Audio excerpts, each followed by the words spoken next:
हाँ हाँ বানাতে কি লাগবে ভাই? ইউপিআই দিয়ে পেমেন্ট করতে। चाल पेड़ डाल চাল বিল। H2 তে একটা ক্যালকুলেশন আছে closing stock, how to calculate closing stock. তো আমি এই ইডলির দোকান থেকে ইডলি কিনছিলাম, তখন ভাবলাম ক্লোজিং স্টক কিভাবে ক্যালকুলেশন করা যায় দেখাই। এই ইডলি বেচছে, ইডলি বেচার জন্য কি লাগে, বিউলির ডাল আর চালের গুড়, ও বলছে সেটা।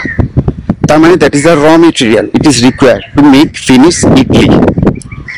নাও কি করবে, লেবার কস্ট যোগ করাবে, মানে এটা তো মাখাতে হয়েছে, মিক্সিং করতে হয়েছে, লেবার কস্ট, তার সঙ্গে আলাদা আরো অনেক রকমের খরচা উইচ ইজ ইনডাইরেক্ট কস্ট বা ওভারহেড কস্ট যোগ করবে, তাহলেই ফিনিশ প্রোডাক্টটা বেরোবে ইডলি।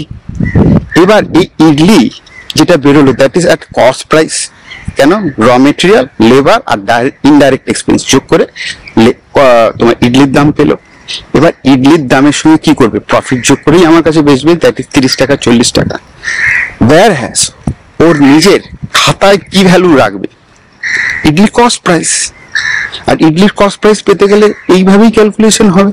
এবং এই যে র মেটেরিয়ালের সঙ্গে লেবার কস্ট আর ওভারহেড কস্ট যোগ হলো, এটাকে বলা হয় কনভার্সন কস্ট, কনভার্টিং র মেটেরিয়াল ইনটু ফিনিশ গুডস।